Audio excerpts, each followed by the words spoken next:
दरम्यान एक ब्रेकिंग बातमी समोर येते। साताऱ्यातील एनसीपी कार्यकर्त्यांमध्ये एकी असल्याचं साताऱ्याचे खासदार उदयनराजे भोसले यांनी म्हटलंय।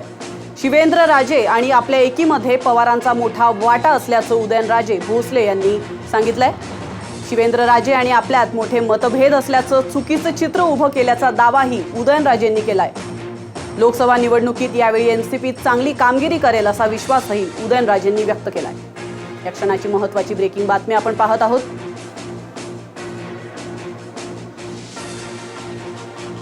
दरम्यान उदयनराजे काय म्हणाले पाहूया। आपल्यासोबत उदयन महाराज आहेत। तुमची उमेदवाराची घोषणा तर आधीच झाली आहे, तुम्ही मैदान सुद्धा माराल अशी परिस्थिती आहे। मात्र काल तुम्ही तुमच्या विरोधी पक्षाच्या उमेदवाराच्या घरी जाऊन भेट घेतली। विरोधी पक्षाचे उमेदवार नरेंद्र पाटील तो माझा मित्र आहे आणि त्याचा धाकटा भाऊ रमेश, म्हणजे हे आजचे संबंध नाही, पूर्वीपासून म्हणजे घराण्याचे संबंध आहेत। आता कोणाला कुठं उभं राहायचं तो हा वेगळा मुद्दा आहे। आणि लोकशाहीमध्ये शेवटी कसं आहे की प्रत्येकाला तो अधिकार आहेच ना, त्याबद्दल मी काय भाष्य करू शकत नाही। कोणाला कोणी काय करायचं काय नाही, मैत्री आहे ती आहेच आमची। साताऱ्यात सध्या एकीचं चित्र दिसतंय, सगळे आमदार एकीचं चित्र आहेच। कसं होतं की झडपी, पंचायत समिती, नगरपालिका, त्यात कुठंतरी मग ते कार्यकर्त्यांमध्ये आपापसात हे होतात, थोडंसं तेवढं चालणारच ना। साहेबांनी जुळून आणलं।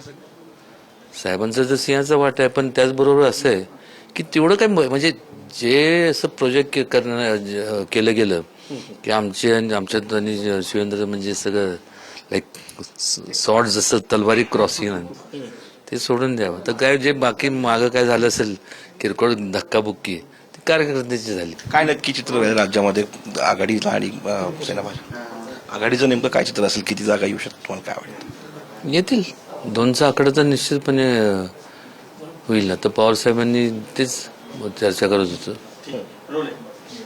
तर साताऱ्यामध्ये एकी आहे अशा प्रकारचा दावा जो आहे तो उदयन महाराजांनी केलेला पाहायला मिळतोय। पुढे नेमकं कशा प्रकारे हे राजकारण रंगतंय आणि प्रामुख्यानं एकी जी आहे ती शेवटपर्यंत टिकते का हेच पाहणं महत्वाचं असेल। कॅमेरामन किरण काजळे, अमोल कविटकर, साम टीव्ही, पुणे।